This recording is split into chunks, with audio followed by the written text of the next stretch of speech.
6월 14일 저희들에게 주시는 하나님 말씀은 사무엘하 6장 1절로 11절까지 말씀입니다. 다윗이 이스라엘에서 뽑은 무리 3만 명을 다시 모으고 다윗이 일어나 자기와 함께 있는 모든 사람과 더불어 바알레 유다로 가서 거기서 하나님의 교회를 메어 오려 하니 그 교회는 그룹들 사이에 좌정하신 만군의 여호와 이름으로 불리는 것이라. 그들이 하나님의 교회를 셋수레에 싣고 산에 있는 아비나답의 집에서 나오는데 아비나답의 아들 우사와 아효가 그 셋수레를 모니라. 그들이 산에 있는 아비나답의 집에서 하나님의 교회를 싣고 나올 때에 아효는 교회 앞에서 가고 다윗과 이스라엘 온 족속은 잣나무로 만든 여러 가지 악기와 수금과 비파와 소고와 양금과 제금으로 여호와 앞에서 연주하더라. 그들이 나곤의 타작마당에 이르러 서는 소들이 뛰므로 우사가 손을 들어 하나님의 궤를 붙들었더니 여호와 하나님이 우사가 잘못함으로 말미암아 진노하사 그를 그곳에서 치시니 그가 거기 하나님의 궤 곁에서 죽으니라. 여호와께서 우사를 치심으로 다윗이 분하여 그곳을 베레스 우사라 부르니 그 이름이 오늘까지 이르니라. 다윗이 그날에 여호와를 두려워하여 이르되 여호와의 궤가 어찌 내게로 오리오 하고 다윗이 여호와의 궤를 옮겨 다윗성 자기에게로 메어가기를 즐겨하지 아니하고 가드 사람 오베데돔의 집으로 메어간지라. 여호와의 궤가 가드 사람 오베데돔의 집에 석 달을 있었는데 여호와께서 오베데돔과 그의 온 집에 복을 주시니라. 아멘. 방향과 방법은 한 세트다라는 제목으로 오늘 말씀 전합니다. 사람이 꿈을 가지고 사는 것, 비전을 가지고 사는 것 참 중요합니다. 왜냐하면 내가 어떤 꿈을 가지고 있느냐, 어떤 비전을 가지고 있느냐가 오늘 나의 삶을 결정하기 때문에 그렇습니다. 그런데 이 꿈과 비전에 못지않게 중요한 것이 있는데요. 그것이 무엇인가 하면 바로 그 비전을 이루어가는 과정입니다. 아무리 멋진 비전을 가지고 있고 아무리 멋진 꿈을 가지고 있다 할지라도 그것을 이루어가는 과정이 올바르지 않다면 그것은 절대 모범 사례가 될 수 없는 것이죠. 꿈을 가지고 산다는 것, 비전을 가지고 산다는 것은 우리 삶의 방향에 관한 것이라 할 수 있겠죠. 그리고 그 비전을 이루어가는 과정은 방법이라 할 수 있다는 것입니다. 따라서 이 방향과 방법은 서로 별개의 것으로 여겨질 수 없는 한 세트와 같다라는 것입니다. 방향이 아무리 좋아도 방법이 잘못되면 그것은 문제가 될 수밖에 없습니다. 반대로 방법이 아무리 좋아도 방향이 좋지 않다면 그건 역시 문제가 있다는 것입니다. 오늘 본문은 다윗이 왕이 되고 나서 나름 귀한 일을 감당하고 있는 장면을 기록하고 있습니다. 다윗이 감당하려고 했던 귀한 일이란 어떤 일입니까? 바로 언약궤를 예루살렘으로 가지고 오는 일입니다. 언약궤는 우리가 잘 알고 있는 것처럼 하나님의 임재를 상징하는 것입니다. 그런데 그 언약궤가 지금 있어야 할 곳에 있지 않고 다른 곳에 있었던 것이죠.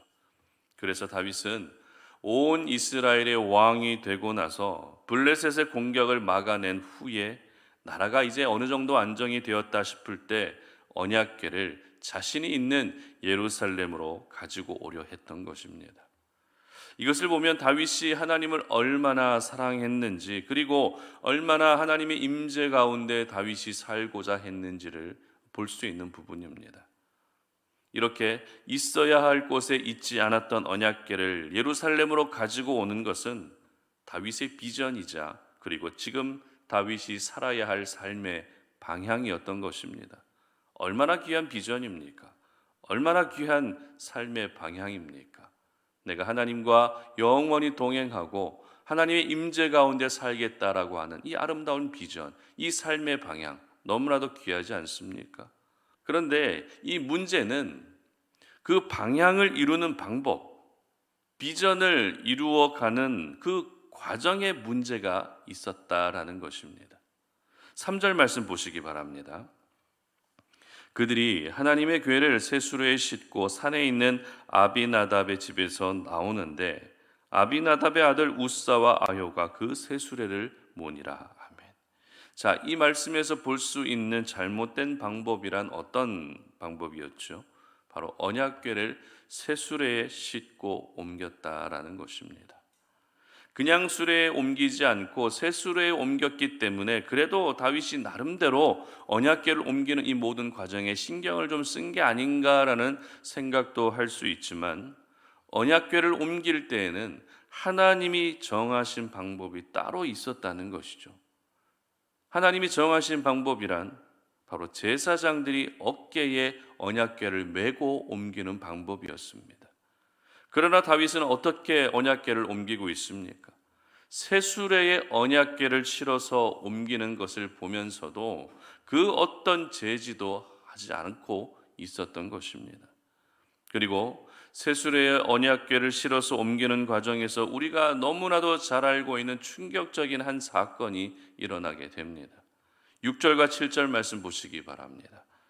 그들이 나곤의 타작마당에 이르러서는 소들이 뛰므로 웃사가 손을 들어 하나님의 궤를 붙들었더니 여호와 하나님이 웃사가 잘못함으로 말미암아 진노하사 그를 그곳에서 치시니 그가 거기 하나님의 궤 곁에서 죽으니라. 바로 웃사가 어이없이 죽게 되는 일이 일어났다는 것입니다. 웃사가 죽은 이유는 우리가 방금 읽었던 말씀에서 볼 수 있는 것처럼 언약궤가 수레에서 떨어지지 않도록 언약궤를 붙들었다는 이유로 죽었다는 것입니다. 아무리 생각해도 하나님 너무하신 것 아닌가라는 생각이 들 수밖에 없는 부분이죠.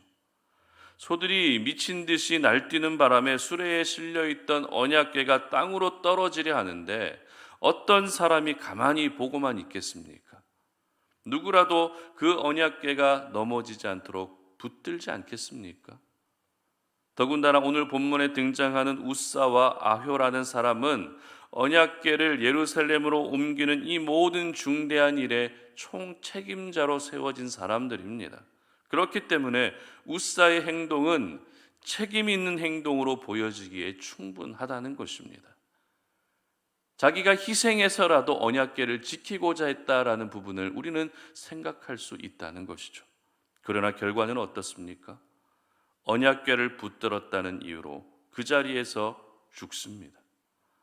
이렇게 허무하게, 이렇게 어이없이 죽게 된 웃사를 보면서 많은 성도님들이 당혹스러움을 감추지 못할 때가 많습니다. 그러나 우리는 성경을 이해할 때 한 사건만 주목해서는 안 됩니다. 무슨 말입니까? 분명 특정 사건을 통해서 하나님이 우리에게 주시는 메시지도 있지만 그 사건을 볼 때에는 성경의 전체적인 맥락과 흐름 속에서 그 사건을 이해할 수 있어야 한다는 것입니다. 지난번에 우리가 사무엘상 28장에 기록된 말씀, 신접한 여인이 어떻게 죽은 사무엘의 영을 불러 올라올 수 있겠는가라고 하는 이런 질문들을 우리가 할 수 있었죠. 그러나 어떻게 죽은 사무엘의 영을 신접한 여인이 그렇게 불러올 수 있는가라는 이 부분만 생각하면 안 되는 것처럼 오늘 본문도 역시 어떻게 넘어지려 하는 언약궤를 붙들었다는 이유로 웃사가 죽을 수 있었는가라고 하는 이 부분만 보면 안 된다는 것입니다. 그렇다면 오늘 우리가 이 사건을 통해서 죽은 웃사를 보면서 저희들은 어떻게 이해하는 것이 맞을 거예요? 그것은 바로 아무리 방향이 좋아도 방법이 좋지 않으면 하나님의 기쁨이 될 수 없다라는 것입니다. 아무리 하나님이 기뻐하시는 비전을 품고 살아도 그 비전을 이루어가는 과정이 부정하다면 하나님은 그것을 절대 기뻐하지 않으신다는 것입니다. 오늘 다윗이 가지고 있었던 삶의 방향, 다윗이 가지고 있었던 비전이 무엇이었습니까? 바로 언약궤를 예루살렘으로 가지고 와서 하나님의 임재 가운데 내가 왕으로서의 사명을 다하겠다라는 것이 다윗의 비전이었습니다. 이스라엘이라는 나라가 하나님의 임재 가운데 거룩하게 세워지고 이스라엘의 진정한 왕은 내가 아니라 바로 살아계신 하나님이심을 모든 백성들에게 알리고자 함이었다는 것입니다. 얼마나 멋진 비전입니까? 얼마나 거룩한 삶의 방향입니까? 그러나 아무리 멋진 비전, 아무리 거룩한 삶의 방향을 가지고 있다 할지라도 그것을 이루는 방법이 잘못되는 순간 비극이 일어날 수 있다는 것입니다. 오늘 이 사건이 다윗 자신에게도 얼마나 충격적인 일로 다가왔는지를 잘 보여주고 있는 말씀이 있습니다. 8절과 9절 말씀 한번 읽어봅니다.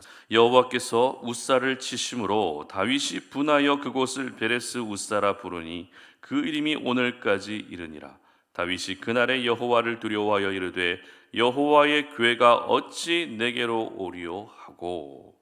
자, 웃사의 일로 다윗이 보인 반응이 어떤 반응이었다고요? 분을 냈다라는 것입니다. 그리고 하나님을 두려워한 나머지 언약궤를 예루살렘으로 가지고 오는 일을 중단하고 말았다는 것입니다. 처음에는 그 언약궤를 내가 살고 있는 성으로 가지고 와서 하나님과 동행하며 살겠다라고 큰 꿈을 품고 이 모든 일을 시작했지만 하나님이 웃사를 치시는 것을 보며 두려워한 나머지 이 모든 일을 중단하고 말았다는 것입니다. 무언가 많이 아쉽죠. 저는 오늘 다윗의 모습이 한편으로는 이해가 되지만 또 한편으로는 웃사의 죽음을 보면서 그제서라도 언약궤를 옮기는 방법을 달리 했으면 어땠을까, 이런 아쉬움이 있었습니다. 셋수로에 싣고 오던 언약궤를 하나님이 명령하신 대로 제사장들이 어깨에 매는 방법으로 예루살렘으로 가지고 왔으면 어땠을까라는 이와 같은 아쉬움이 생겼다는 것입니다. 오늘 저희들은 다윗이 가지고 있었던 비전, 방향, 그리고 그 방향대로 살고자 하는 방법은 반드시 한 세트가 되어야 한다는 사실을 기억할 수 있어야 됩니다. 방향과 방법 중에 어느 하나라도 건강하지 않다면 결코 하나님의 기쁨이 될 수 없는 것입니다. 하나님의 사람은 하나님이 주신 비전을 이루어 가기 위해서 그 방법 역시 말씀 안에서 행할 수 있어야 하는 것입니다. 우리의 인생을 망망대해에 떠있는 배 한 척에 비유할 때가 많죠. 그 배가 원하는 목적지로 가기 위해서는 선장의 역할만 중요한 것이 아닙니다. 아무리 탁월한 선장이 배를 움직인다 할지라도 그 배 안에서 열심히 노를 젓는 사람이 없으면 배는 목적지에 도착할 수 없습니다.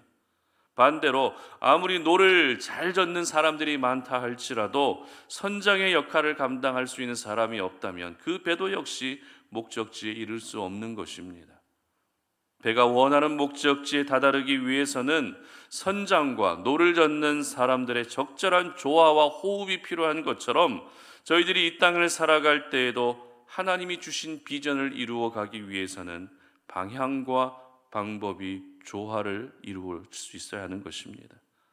그러므로 내가 하나님의 꿈을 품고 살아가고 하나님의 비전을 가지고 살아가고 하나님이 원하시는 삶의 방향을 설정해서 살아가는 것과 함께 그 모든 것이 아름답게 이루어질 수 있도록 방법도 역시 하나님의 말씀 안에서 행할 수 있어야 하는 것입니다. 여러분, 다시 한번 말씀드리지만 방향과 방법은 한 세트입니다. 바라기는 우리 성도님들 모두가 하나님이 주신 비전이 하나님의 방법 안에서 이루어질 수 있게 하시기를 바랍니다. 하나님의 비전이 내 방식과 세상의 방식과 내가 원하는 방식으로 이루어가는 것이 아니라 하나님의 방법 안에서 이루어져가는 아름다운 은혜가 있으시기를 주님의 이름으로 축복합니다. 함께 기도하겠습니다. 하나님 아버지, 감사합니다.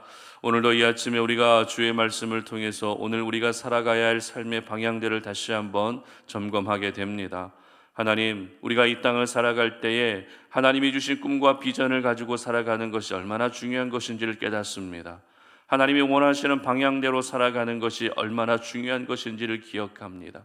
그러나 그 꿈과 비전이 이루어지는 방법, 그 방향대로 살아가고자 하는 방법이 옳지 않다면 그건 역시 하나님의 기쁨이 될 수 없다는 것을 기억하오니 아버지 안에 오늘 이 시간에 하나님이 주신 방향과 꿈과 비전이 하나님의 방법대로 이루어질 수 있는 은혜를 허락하여 주시옵소서. 아무리 멋진 비전을 가지고 살아간다 할지라도 방법이 잘못되는 순간 모든 것이 무너질 수 있다는 사실을 기억합니다.